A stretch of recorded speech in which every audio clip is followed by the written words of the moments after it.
Hello, my name is Frik. I'm a research associate at UC Berkeley and ICSI, and in this video, I will briefly talk about two interview studies that we conducted together with the colleagues to understand the contextual factors that affect older adults' decision-making about information sharing, as well as their privacy and security threat models and mitigation strategies. Research on privacy and security often focuses on an average user, overlooking the fact that one size doesn't fit all and ignoring the specifics of the marginalized users, such as older adults. As a result, seniors' views are mostly underrepresented in privacy and security research.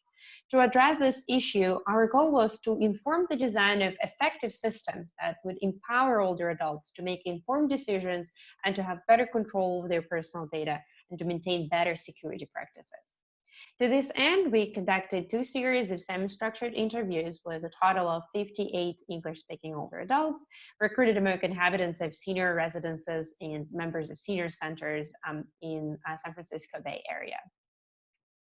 Overall, we found that for the most part, the threat models and associated misconceptions that came up in our interviews were similar to what's been found for the general population. However, information privacy and security risks are amplified for older adults because first, they've been found to have less technological experience and knowledge in declining physical and mental abilities, such as attention, memory, vision, and hearing acuity, hand tremors, etc. Second, due to the declining health conditions, seniors have an increasing involvement in healthcare and need for monitoring and caregiving, often facilitated through technological means.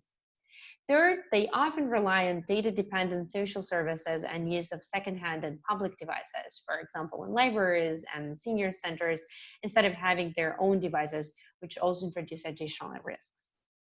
Our analysis revealed complex trade-offs between privacy, safety, and autonomy that many adults face at the later stages of their lives.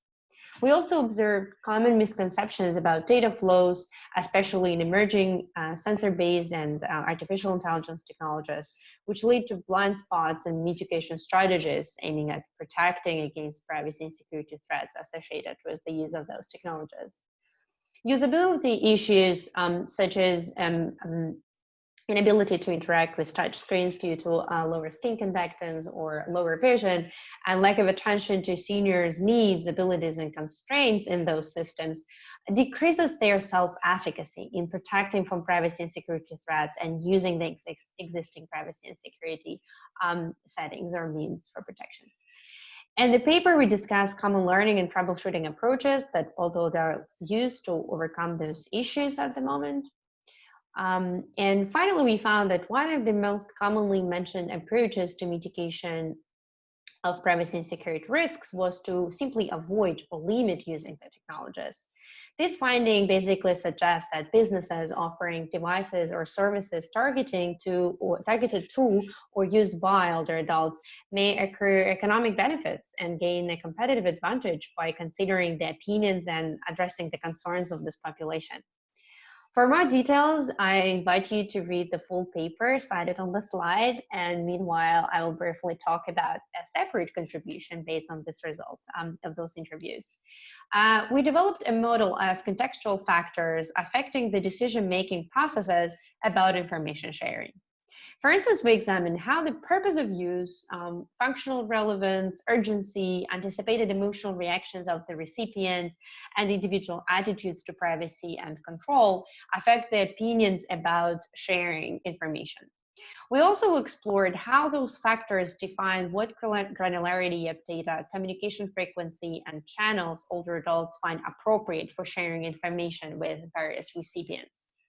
Although the model has been built based on the interviews with older adults, which can be considered an extreme user group, we believe that it will also apply to broader groups of users, and we plan to test it in future research. In terms of applications, privacy and information sharing decisions are highly context dependent, and our model facilitates the thought process about those contextual factors. In the future, we plan to develop and test a series of prompts, for example, in the form of cards, as you can see on the slide on the right side, to be used in brainstorming sessions, workshops, or assessment of product prototypes by designers and developers of collaborative platforms that involve data sharing and collection. Such prompts could help designers and developers think through how their users might assess the current privacy and security of their platforms, and how those structures could be improved in terms of usability, safety, privacy, and comprehension. We discussed the complex relationships, nuances, and trade-offs between various factors in the paper, so please refer to the full text of the 2 publications mentioned on the slide for more details, and feel free to message me if you have any comments or questions. Thank you for your attention.